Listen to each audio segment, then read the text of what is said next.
Uncover the million-dollar secrets hidden in your 1971 and 1976 half-dollar coins.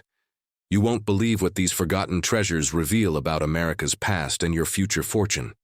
Just pocket change, but hidden in the 1971 half-dollar is a story of American pride, rare errors, Cold War silver secrets, and forgotten millions. This isn't just a coin, it's a time capsule waiting to explode in value and history. The 1971 half-dollar coin is a piece of American currency that holds more value than most people realize to understand its true worth. We must go back to the aftermath of World War II, when the United States emerged as a dominant world power. The nation entered the 1950s and 60s with economic strength, military might, and cultural influence. But the events of the 1960s, including the Vietnam War civil rights movements and the assassination of President John F. Kennedy, shook the nation in 1964 to honor Kennedy's legacy. The United States Mint released the Kennedy half-dollar. The coin was an instant hit, struck in 90%. Silver collectors and Americans alike began hoarding them and removing them from circulation, which led to a shortage in the years following. Silver content in U.S. coins was reduced due to rising silver prices. By 1971, all circulating U.S. coins, except for a few special collector issues, were struck with no silver content.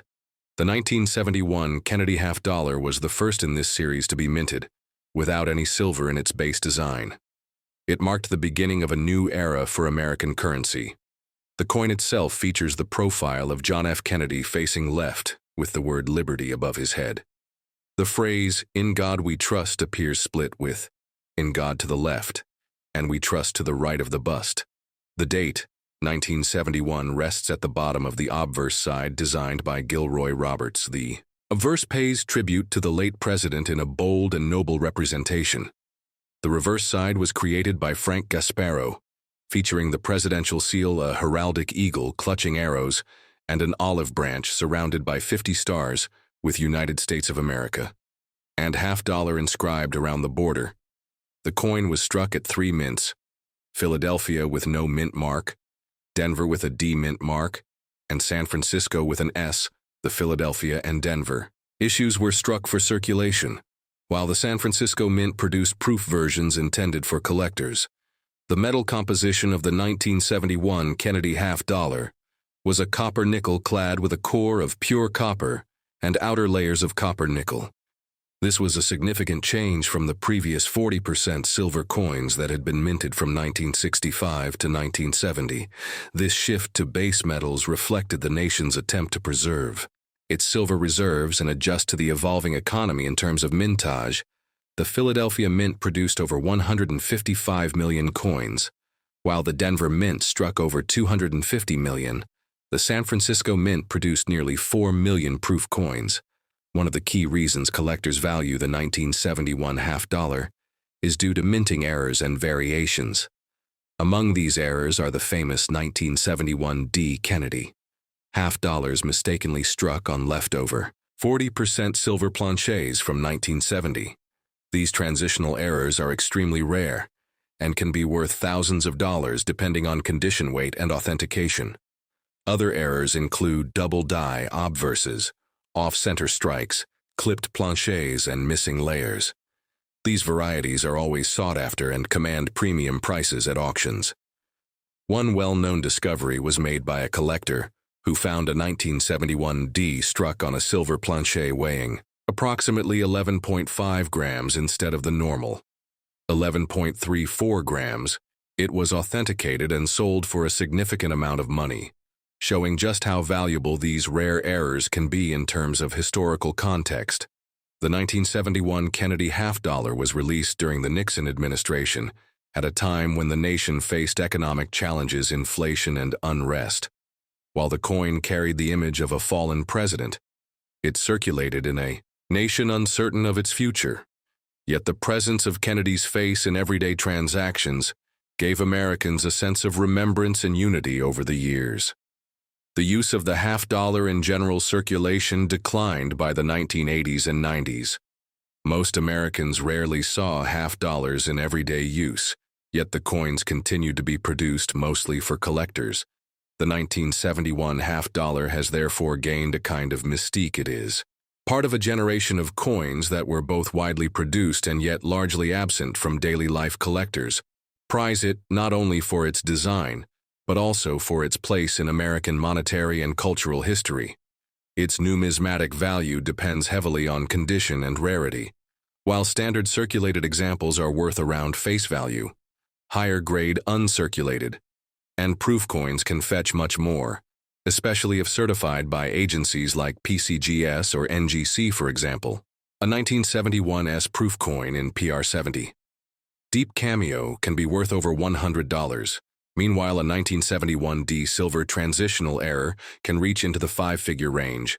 The grading scale plays a critical role in valuation. Coins are assessed on a 70-point scale, with higher numbers representing superior condition mint state coins, typically begin at MS60 and go up to MS70, with MS65 and above being considered premium uncirculated coins. Collectors often search for coins with strong strikes, minimal bag marks, and clean fields, aside from condition.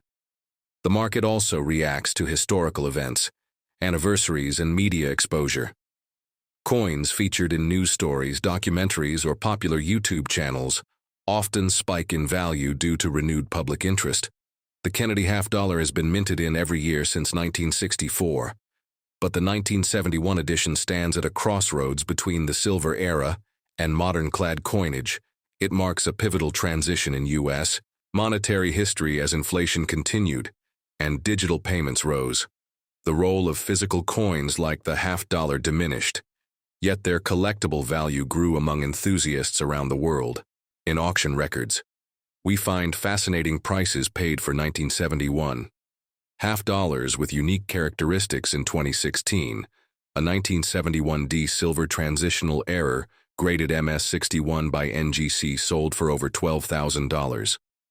This example alone sparked a flurry of activity among collectors checking their old rolls and bags for similar finds.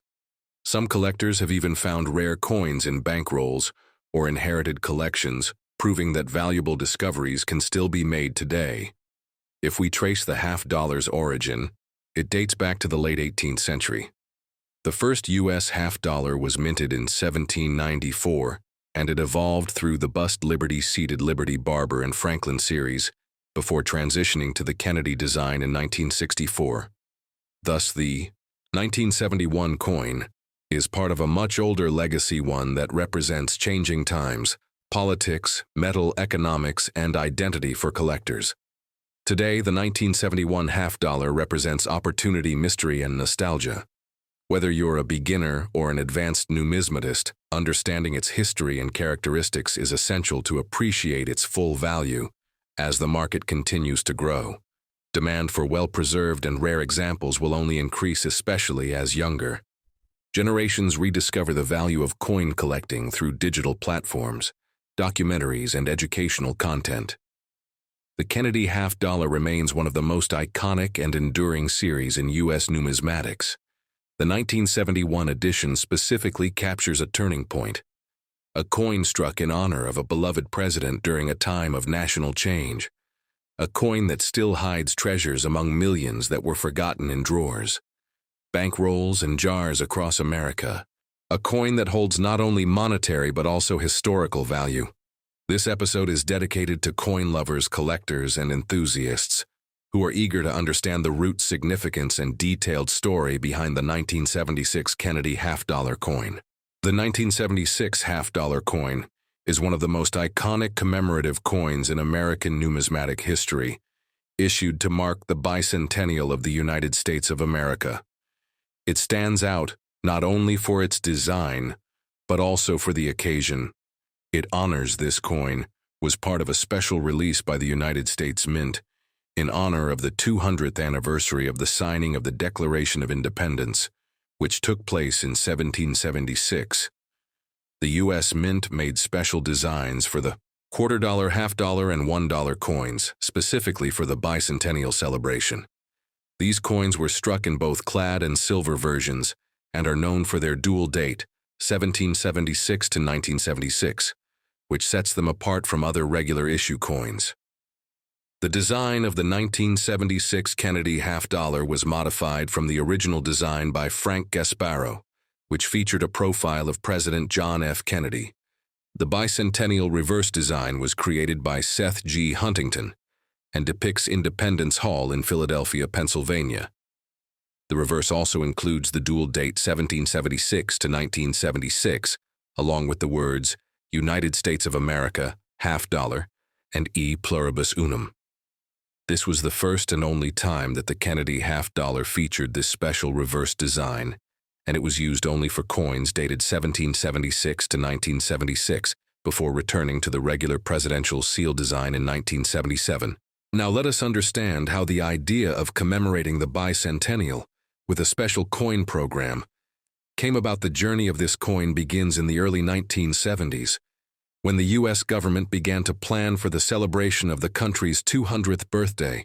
The American Revolution Bicentennial Administration, or RBA, worked with the U.S. Mint and Congress to produce special commemorative coinage to reflect the historic importance of the event. Public excitement and demand for a unique coinage experience led to the authorization of a circulating commemorative coin program rather than a limited edition collectible, which had been the trend in the past.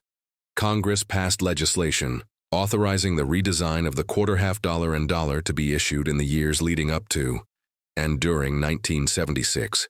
This made the 1976 Kennedy half-dollar not just a piece of currency, but a work of symbolic patriotism and national pride. Production of the 1976 half-dollar began in 1975 and continued through 1976. Interestingly, all coins bearing the bicentennial design carry the dual date of 1776 to 1976, regardless of the year in which they were minted. This was a deliberate move to reflect the commemorative nature of the release. There are two major varieties of the 1976 half-dollar. One is the copper-nickel-clad version, which was intended for general circulation, and the other is the 40% silver version, which was produced primarily for collectors and sold in special mint and proof sets. The clad version was produced at the Philadelphia and Denver mints, while the 40% silver coins were struck at the San Francisco Mint in both uncirculated and proof versions. Let us go deeper into the mintage figures and production details. The Philadelphia Mint struck over 234 million of the 1976 Kennedy half-dollars with no mint mark, while the Denver Mint struck over 287 million coins. Bearing the D mint mark, San Francisco struck around 11 million uncirculated silver coins and over 4 million silver proof coins, which makes the silver versions comparatively rare and more desirable among collectors. Many people wonder whether the 1976 half-dollar has any special value today, and the answer depends on several factors, including condition, mint mark composition, and whether it is a proof or uncirculated version. Circulated copper-nickel examples are very common and are usually worth face value or slightly more.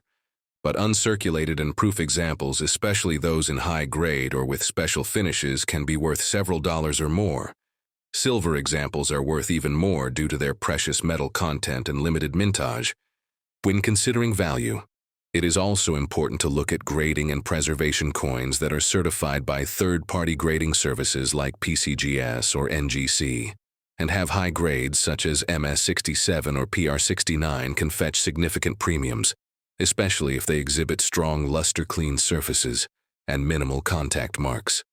Deep cameo-proof coins with mirrored fields and frosted devices are especially popular with collectors and investors. Another interesting aspect of the 1976 half-dollar is the cultural and historical symbolism embedded in its design. Independence Hall is not only a key American landmark, but also the very place where the Founding Fathers debated and signed the Declaration of Independence. Its inclusion on the reverse of the coin reinforces the historical roots of American freedom and democracy, while the obverse maintains the memory of John F. Kennedy, President who embodied a spirit of renewal and progress during his time in office. The coin thus serves as a bridge between two eras, the founding of the nation and the modern era of American leadership. The dual date is a subtle yet powerful reminder of continuity, heritage, and national pride. It is a coin that tells a story not only through its metal and design, but through the era that produced it. The mid-1970s were a time of both reflection and hope, as Americans looked back on 2 centuries of growth and looked forward to the challenges of the future. From a collector's point of view, the 1976 Kennedy half-dollar holds a special place in every bicentennial set. It is often collected alongside the Washington Bicentennial quarter and the Eisenhower Bicentennial dollar, completing what many consider to be one of the most historically meaningful coin sets issued by the United States Mint in the 20th century. These coins are frequently found in original government packaging, which can add to their value, especially if well preserved. There are also error coins and varieties that can be valuable, including off-center strikes, doubled dies, and coins struck on wrong planchets. Although these are rare when they do appear, they are highly sought after by specialists and often sell for significant premiums at auctions or through private sales. Collectors should always be vigilant and knowledgeable about these varieties, as they can turn an ordinary-looking coin into a rare and valuable treasure. In summary, the 1976 Kennedy half-dollar is more than just a commemorative coin. It is a symbol of national identity, a piece of American artistry, a collector's favorite, and a historical document in metal. It captures a pivotal moment in the nation's timeline, the 200th birthday of the United States, and celebrates it with dignity, beauty, and lasting value for collectors, investors, and historians alike. It is a coin worth knowing and a coin worth preserving. As we continue this deep dive, we will now explore how these coins are evaluated, graded, bought, and sold in today's coin market. We will also take a closer look at auction records, notable collections, and interviews with numismatists who have dedicated their lives to the study of commemorative coinage. Stay with me as we explore even more details about the incredible story of the 1976 half-dollar coin. Let us now shift our focus to how the Kennedy half-dollar evolved before and after 1976. The first Kennedy half-dollar was minted in 1964 following the assassination of President Kennedy in 1963, designed by Gilroy Roberts and Frank Gasparo. It quickly became a cherished national symbol in 1964. The coin was struck in 90% silver, but in subsequent years silver content was reduced and eventually removed from general circulation coins. The 1976 silver version marked one of the last times a Kennedy half-dollar was produced with significant silver content intended for public sale, though not for wide circulation. From 1971 to present, the Kennedy half-dollar has undergone many changes in finish, mintage, and popularity, but none match the national scale and celebratory aura of the 1976 issue. This coin remains a highlight in U.S. coinage history and continues to attract new generations of collectors around the world. Stay tuned as we uncover even more about the legacy, design changes, cultural significance, and current market trends surrounding the 1976 half-dollar coin. In the second half of this special episode, we will cover grading tips, packaging history, investment strategies, and real interviews from top collectors and appraisers across the coin collecting community.